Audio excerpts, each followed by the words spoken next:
His holiness is optional. Fourth episode, our daily bread, Pastor Jerry Sumili Ministry. Don't forget to follow, like, and share or comments for proper engagement, Pastor Jerry Sumili Ministry. Sa tanan nga nagsubaybay sa atong series of study, topic is holiness is optional. Ang panginabuhing balaan ba pwede rapod o dili.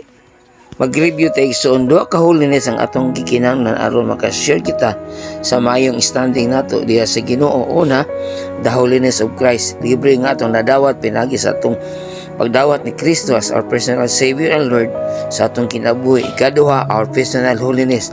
Sumala sa atong key verse, Hebrehanon 12:14, palingkamutin ninyo ang pakigdait sa tanang tao sa pagkinabuhi nga balaan, gawas nini way makakita sa Ginoo. Adunay upat ka mahinungdanon na pagkabalaan o practical na pagkabalaan sa atong kinabuhi. Usa niini atong isgutan, holiness is important for fellowship sa Ginoo ang miaging adlaw.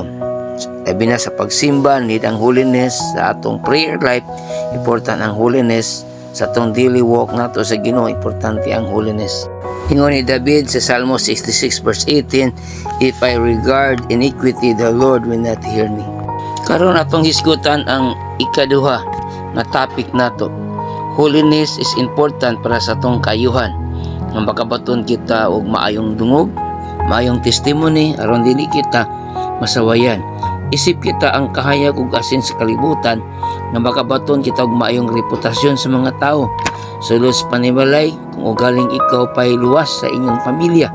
Sa imong mga kaila dili sila lisod padawaton sa Ginoo. Usa sa mahinungdan nga dasig kayo kita nga mga lagad sa Ginoo tungod maayo atong relasyon sa Dios. Dili kita guilty mubuhat sa kabubuton sa Ginoo. Kining sala mo gayud ni ang makapaluya ug mubati kitag discouragement sa mga butang sa Dios.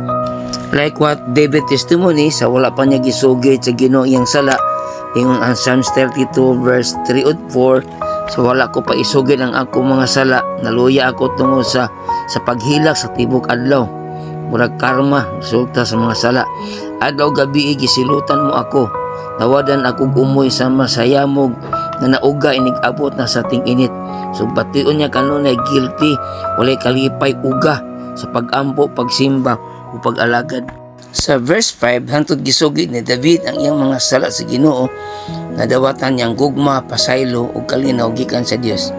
Si Pastor Jerry Sumili Ministry mingon kanimo, ang pagkinabuhing balaan walang nagdala kanato sa bugat nga palasunon sa atong pag-alagad sa Ginoo.